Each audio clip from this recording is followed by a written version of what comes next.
Listo? All right, let's go ahead and get started. If you please pray with me. Father, thank you for this morning as we're able to be here together. Be with us in our time of study. Help us to have wisdom as we study Revelation and talk about these things. For us today, it can be hard to understand a lot of this, but we know there's so much wisdom to be gained from it. So please help us as we humbly approach the text and try to know what it is you're telling to the churches and what you're telling to us today. Praise in Jesus' name. Amen. All right, so I'm going to push class at least 5 minutes so 10:50 just to temper expectations here since we're starting a little bit late. I've got like 80 slides. Normally I have 45, so just keep that in mind. All right, we're continuing our introduction class. Here are 4 introduction classes. We're currently on symbols and characters. This will be our last class before we get into the text, so just keep that in mind. Before we get to specific characters and symbols, let's look at an example of how we interpret some pictures, all right? Keep this in mind. I want you guys to help me. What would you say is the meaning of this picture?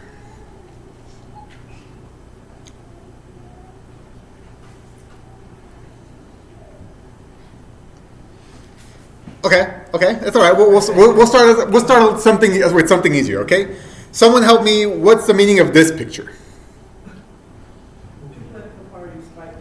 Two political parties fighting it out. So I have some questions, guys, because if someone weren't familiar, so I was asking people what this picture meant. No one knew, so we're starting with something easier. So I have some questions. How did she pick that out so quickly? Do the stars mean anything? One of the guys has stars on his shorts. What are the stars about? The flag. What about the other guy has stripes? Why does he have stripes on his? Okay. Also the flag. Oh, okay. And that's interesting. But Uncle Sam costume. But we know this, right? We know how these things are. What about the gloves? Why do they have gloves on? Boxing? Why are they boxing? They're adversaries. Typically seen as against one another. That's why they have boxing gloves on. How about this? Why are they wearing socks? Y'all give me funny looks. Does that part not matter? Maybe? It's slippery slope. Okay, sure. Boxing shoes. But Holly said it was a slippery slope. I'm going to say she's wrong. But you can see how sometimes we could easily maybe read too much into some things. But yet some things like stars and stripes, that's very obvious on how we interpret those specific things. By the way, this picture, I got this example from a guy. He did a trip to India, and he's an American, and he saw this picture and had no clue what it was. So he asked his tour guide or his cabbie or whatever. I was like, "What is this?" And the guy took him a second. He was like, "Oh, okay, yeah. We have this mythology of this monkey king or this monkey god. That's the one with the tail. And then there's this other character in our mythology, Rava, that would always antagonize the monkey king. And one way he would antagonize was by setting the tail on fire. And eventually the fire would catch up to the monkey king and he'd be upset. And by the way, this is the words near the monkey king, right there, I believe. Those are voters. That's the word voters. And the other words over here by the fire are the fuel rate increase. So by increasing the fuel rate, you're antagonizing the voters is what the picture is saying. And if you knew what the prime minister looked like of India, then you'd be like, yeah, that's totally what this political cartoon is doing. So it has been said that apocalyptic literature is the closest thing we have to political cartoons within the Bible. So if you want to often see it that way. And they also, at the very least, I would say when say that we run into similar issues when it comes to interpretation, but also that's a very apt description as well, because when you look at apocalyptic literature, Daniel criticizing, Babylon, the Medes, Persians, you see Jesus in Matthew 24. It's this indictment of Jerusalem, the temple system, these oppressing powers. You see Revelation, spoiler alert, speaking against all of these, against Rome. So it's actually very apt to kind of see it in that way ourselves. But yeah, again, we weren't gonna quite understand this picture without some of that context. But real quick, look at some of these things.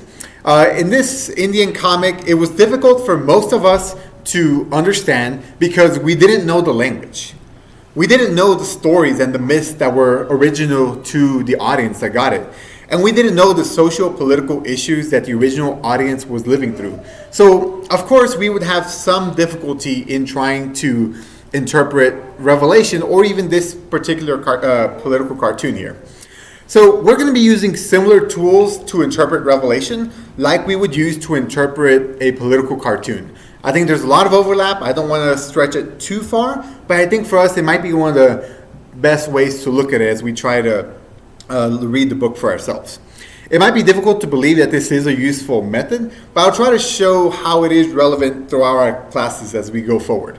A lot of things are tangentially alluded to in the book of Revelation, and we're like, oh yeah, those are the Carthaginians, or that's the rich, the poor, how it's being described. So hopefully we'll get the hang of it here. The background of Revelation is Old Testament as well as the Greco-Roman myths. You remember when we talked about the dating of Revelation? There was this myth that was seemingly alluded to about how Nero would come back from the dead and the beast that had a fatal wound but came back. We'll talk about that. We'll talk about social political situations and that being the persecution that Christians are facing while living in the Roman Empire. I shouldn't say in Rome, in the Roman Empire. And the reason for all this imagery, let's not lose sight of this, it's to reinforce hope. This book is a book about hope for God's people. All right, symbols and characters. We are terrifyingly close to getting into the text of Revelation. One of the last things I want us to do before entering the text is to give us a list of prominent characters and symbols to watch out for as we study the book of Revelation. Think of this as a playbill. Do you guys know what a playbill is? Yeah? Someone help me. What's a playbill? It's like a little booklet you get when you go to a play that kind of gives you an idea of what the story's about. Yeah. You go to a play, you get a little book, tells you kind of what to expect, right? Yeah. You go to a play, you'll be given lots of information. What are some of the main characters? And often gives out some useful background information without really ruining the story. So that's kind of what we're going to do here. I personally do not mind spoiling the story in my playbill, but we'll definitely leave some things unsaid for when we get into the text later. All right, let's look at some of these characters and symbols that we find within Revelation. These are not necessarily in chronological order, but let's see. We're in slide 19. Sorry, real quick. Just real quick, since you just got here, I was talking about how political cartoons. This makes perfect sense to us. This doesn't quite, because that's an Indian political cartoon. But often, some of those things are the things that are helpful for us to see Revelation almost in that light. We know what the stars are. We know what the stripes. We know what the gloves. That's kind of one of the tools I'm saying will be helpful for us to understand Revelation as we go forward. So just keeping that in mind. All right, let's go ahead and look at our characters here. 19. Okay. Protagonist. We have in our playbill, we have the lamb. As our antagonist, we could say we have the dragon. We have the minions, the beasts in Revelation 13, I believe, and Babylon, or 17, I can't remember which one.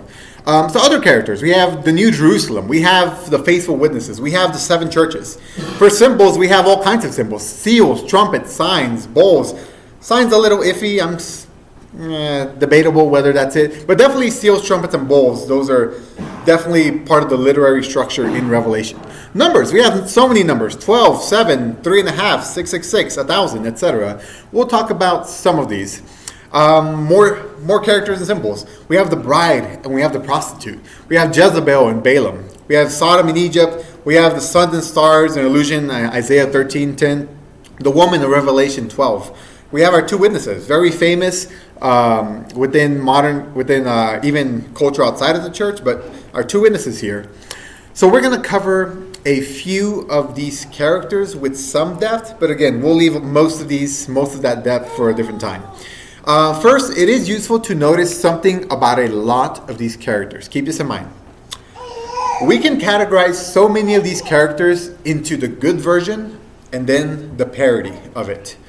Parody is such an important thing to consider when we're reading Revelation. So someone help me out. What does the word parody mean? What do you think about parody?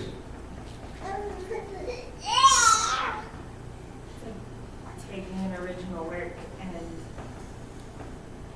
skewing it in order for, typically for comedy, sometimes for satire, but it's like trying to say something else with the same base material. Yeah, you have an original, you have a base material, and then someone tries to do a copy, an imitation, for comedy, for satire, for whatever reason. Parody is an imitation of something else. In the case of Revelation, the parody is simply an ineffective and cheap imitation of the true thing. I'll give you guys this as an example, just to let you know what we're talking about, and now show you some other examples. Some have even pointed to an unholy trinity that can be found within the book of Revelation. And I've always been skeptical about this because it's, even Trinity itself is not something very extremely overt in the Bible. I think it's there, obviously, but it's not something, it doesn't use, obviously the word Trinity isn't used, and the language that we use for Father, Son, Spirit isn't the same language, that isn't the same way that the New Testament speaks about it. But I'll tell you why I found some sense as to why people point to an unholy trinity. So we have Father, Son, and Holy Spirit. And when we have our unholy trinity, I'll just give them to you here. We have the dragon. We have the beast that comes out of the sea in Revelation 13:3. And then we have the beast that comes out of the earth, the false prophet in Revelation 13:11. So we're told that the beast of the sea is wounded, but is healed. Revelation, I think it's 13:3. I saw one of its heads as if it had been fatally wounded. And this fatal wound was healed. And the whole earth was amazed and followed after the beast. They worshiped the dragon because he gave his authority to the beast. And they worshiped the beast, saying, "Who is like the beast? And who is able to wage war with him?"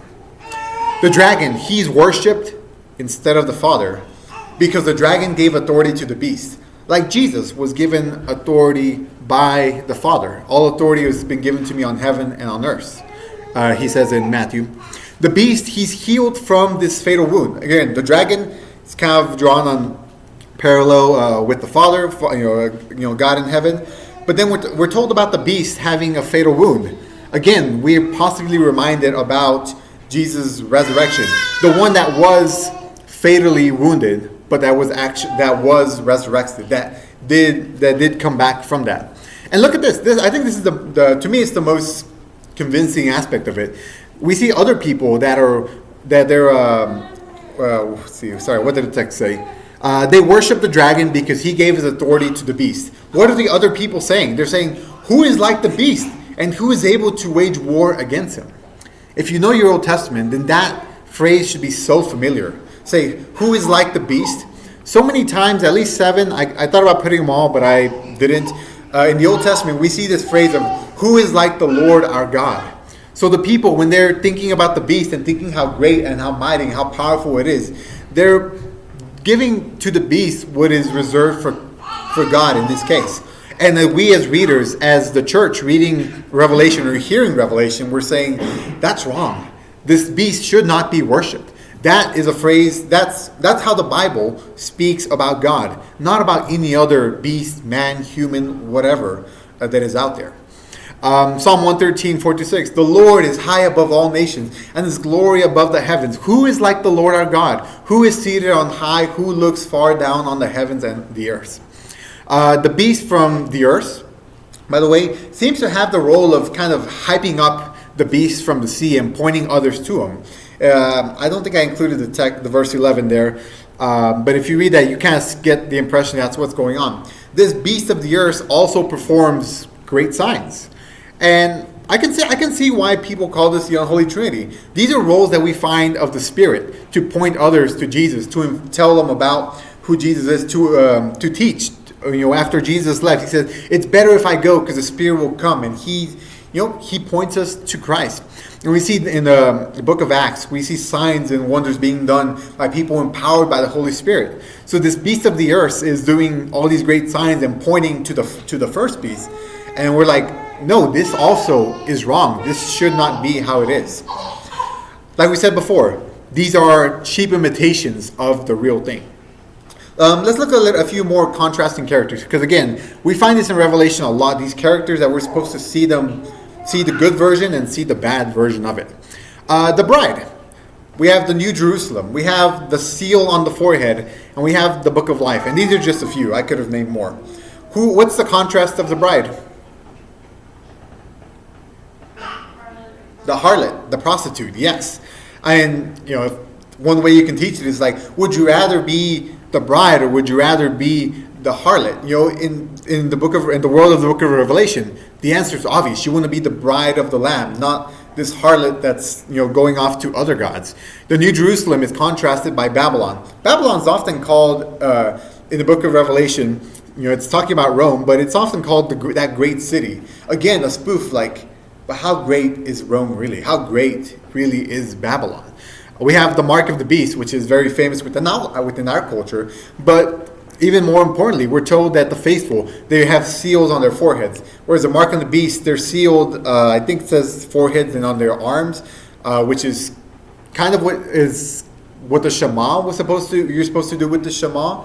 We'll talk about that when we get there. But again, another parody. In the Old Testament, Deuteronomy 6:9, hear, O Israel, the Shema, the prayer that they're done, they're supposed to seal it on their forehead and on their hands. And now you have this cheap imitation, this mark of the beast. Instead of being sealed with God's, sealed with this, you're being sealed with the mark of the beast, a cheap imitation. And it's not really a contrast, but we do see the difference between those whose names are written in the book of life and those who are blotted, who are out of the book of life. I want to point to this example real quick, talking about the bride and the harlot, because it makes this, you see the similar language used to describe them. Revelation 17, that one of the seven angels who had the seven bowls came and spoke with me, saying, "Come here, I will show you the judgment of the great prostitute who sits on many waters."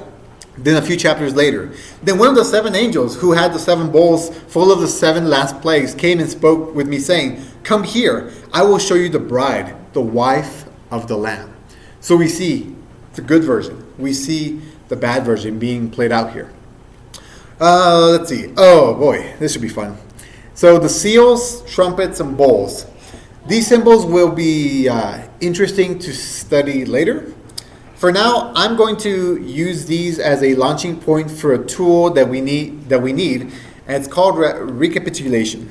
I'll never be able to say that word, so just forgive me as I try every time. Before we move on to this part, any questions about the contrast or any comments about this idea of these characters and the good, the bad?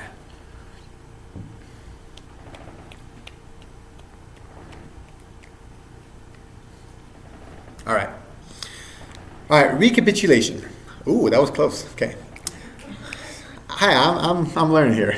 So what does this word mean? Recapitulation, an act or instance of summarizing and restating the main points of something.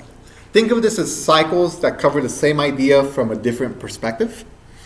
Here's a graph that I found that kind of, if you think about Revelation of what's going on within the book, things being repeated, things being said in different ways in multiple places. I didn't have my animations right for this.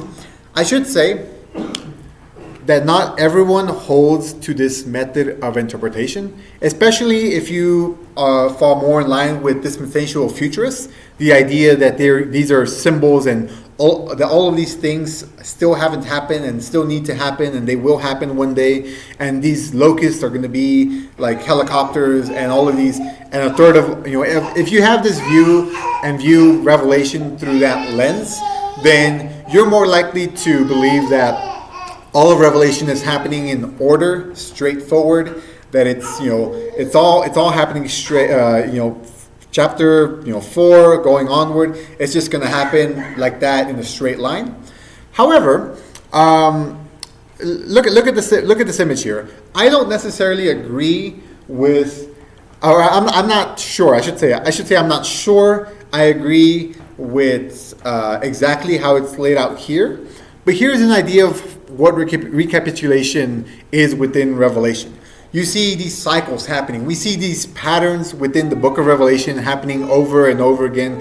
We have the 7 churches. We see what's happening here on earth, and then we see this heavenly perspective of the throne coming. We see the seals, we see the destruction, the plagues, and then we see what's happening in heaven later on. And we see these things repeating more times, and going through these cycles.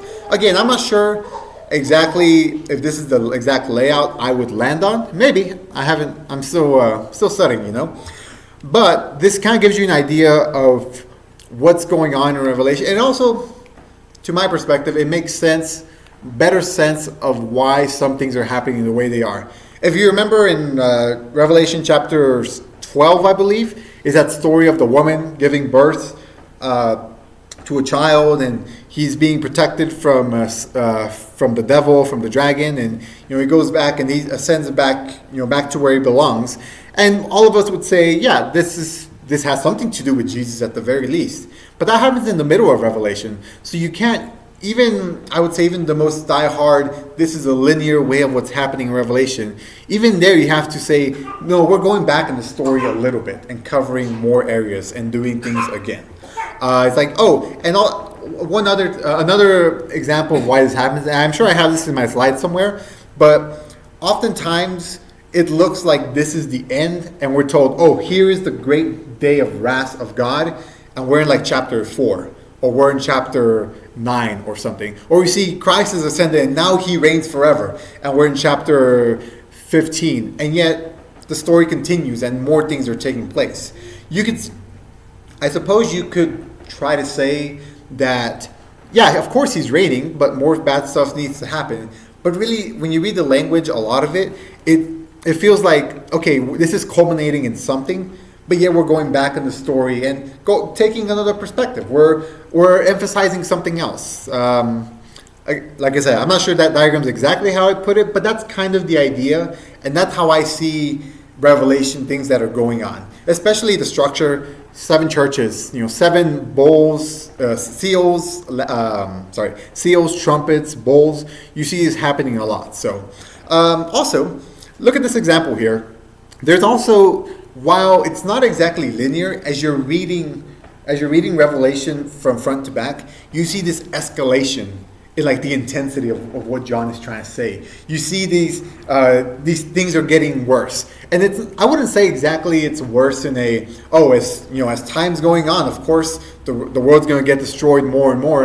Not exactly that, but more you're reading it from front to back or listening it, and you see like you're getting more tension. You're watching a movie, and things are intensifying as you get closer to the end.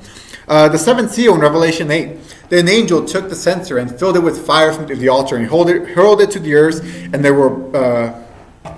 ¿Dónde está el cargador? Did we bring it back? Sorry. Oh, aquí quedó.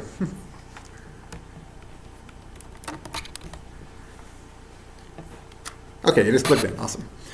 So you have this happening in after the 7th seal, thunders and sounds and flashes of lightning and an earthquake. But then after the 7th trumpet, you get this intensifying. It's like, and there's also a great hailstorm, by the way. And then the 7th bowl in chapter 16 is like, and then the earthquake, and there had not been one since mankind, and it was so mighty. So it's really getting ramped up, the languages, as you keep going forward. So I could see that if someone wants to say this is all going in a straight line, and that's why things are getting worse, I can kind of see that argument, but I don't think that's what's actually going on here. I think there's better cases for why we're going through these cycles and going back in the story. Let's see. So is recapitulation really happening?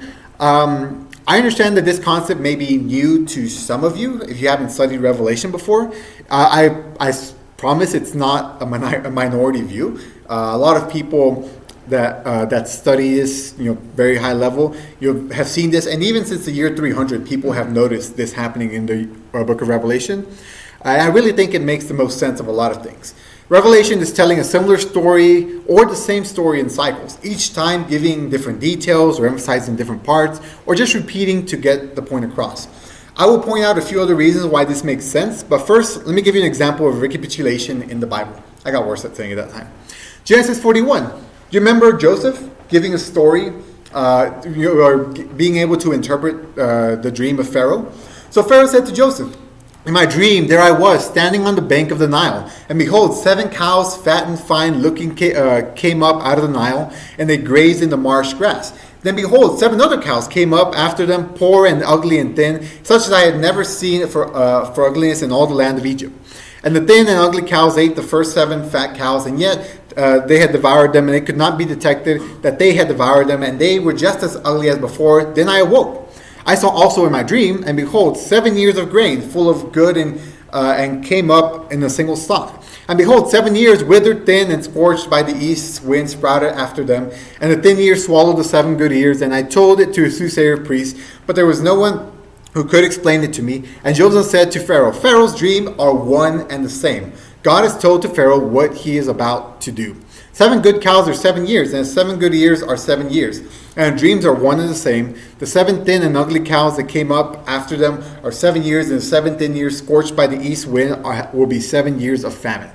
So this is an example of how it happens in the Bible. Some people, I have to think about it more, but some people point to Genesis 1 and 2 as being recapitulation again of, you have the story of creation. But then seemingly we go back in the story and tell something different, or we have more emphasis on mankind in this case. So it is a tool that we find even within the Bible itself, especially within extra biblical literature.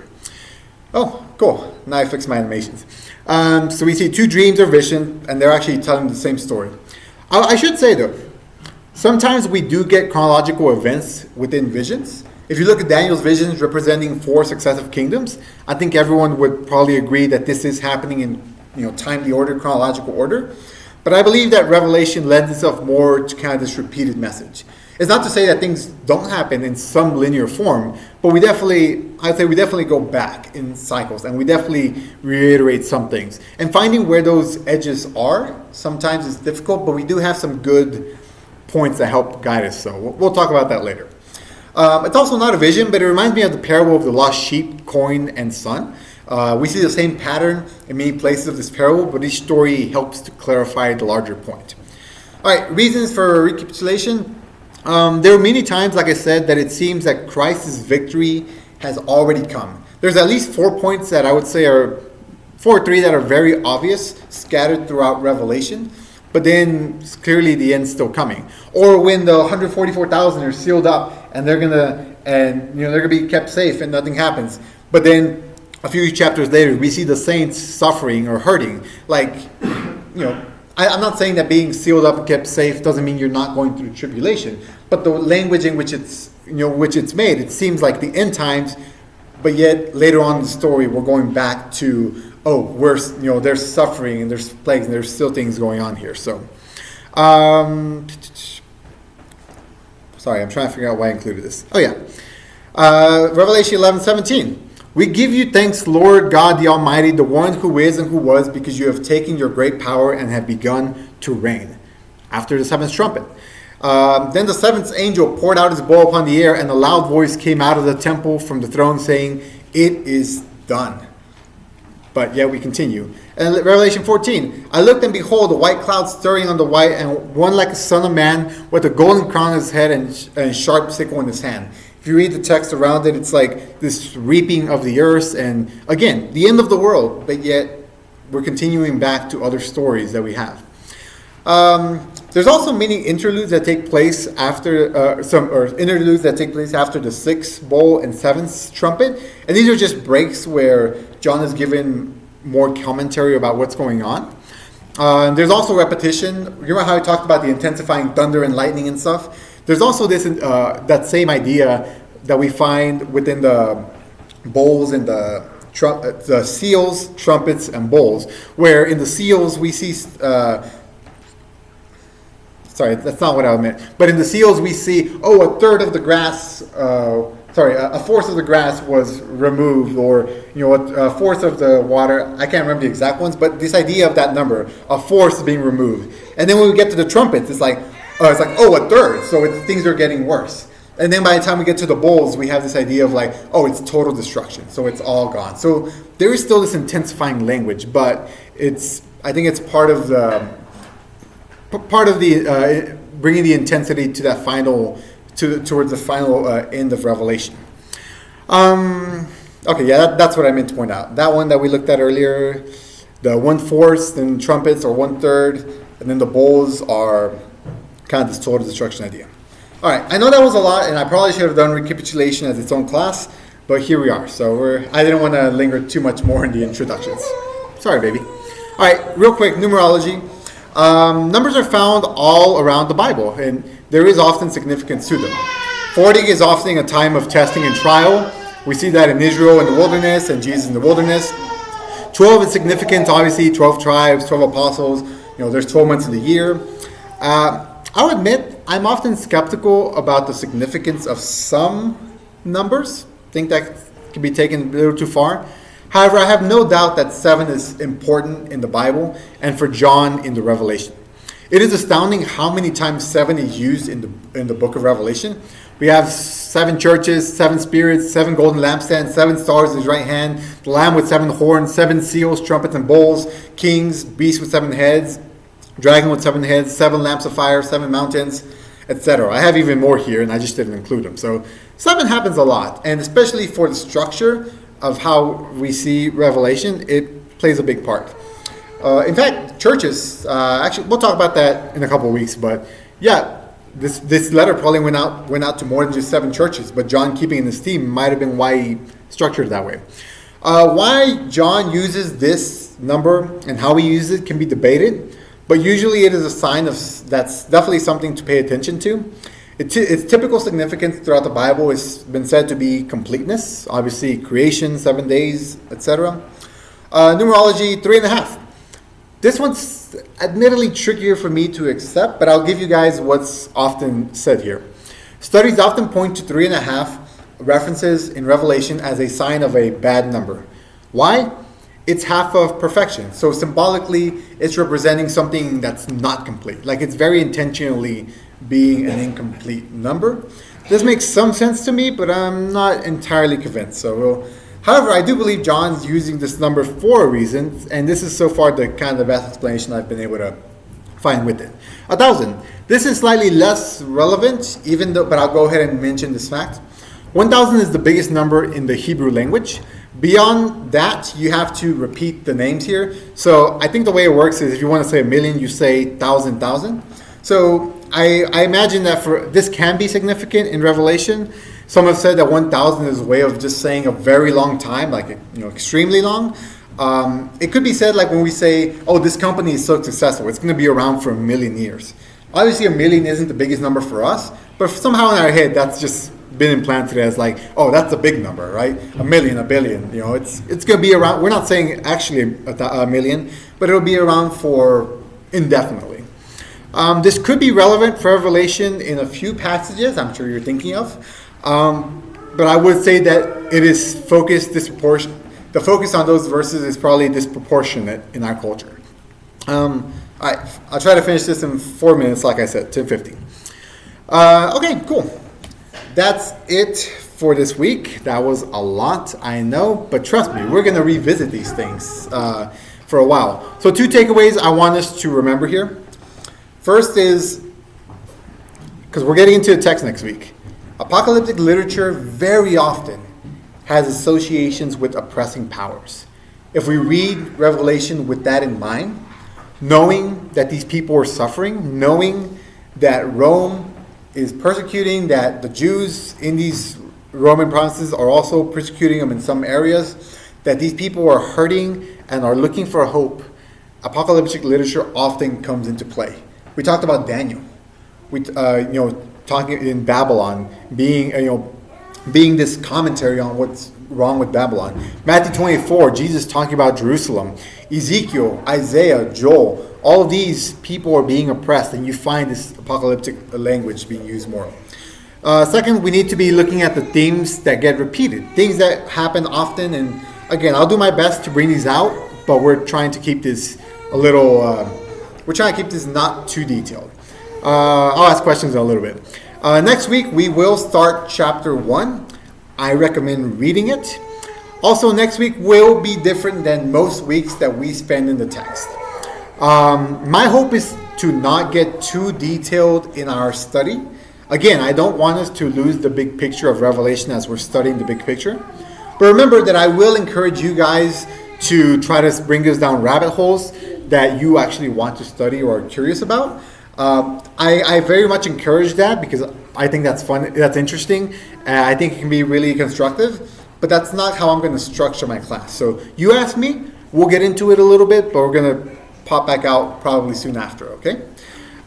If you are interested in studying something, again, I'm happy to spend time there. But like I said, next week will be an exception. I want to give you guys a preview of just how much depth you could get into just by studying Revelation. John packs so much into his words, and it is at least worth recognizing how much depth we could get into. So it might be a little heavy, and it might be a lot of information dump. I'm not sure if we'll get through 8 verses even next week, but I want to give you at least a glimpse at how much we could get into, and really the cool things John is doing literally, theologically, all of the things. So, all right, yeah.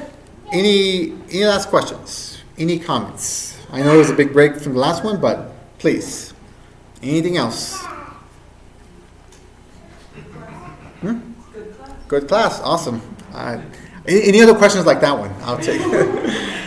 All right. What do you want? Yes. I was thinking this idea of recapitulation or whatever. This idea of returning to the beginning again and again is not a new thing even in ancient cultures. You can find it everywhere. Mm-hmm. Actually, the idea of a linear perspective of history comes from Judeo-Christians, because most all the cultures have this idea of returning to the beginning and back and again and again and again. And you can see that through the whole Bible, like this idea of returning to the beginning again and again and again. But I think you can also see like there is an end to that, while in other cultures there is not. Like there's always this repetition. Mm-hmm.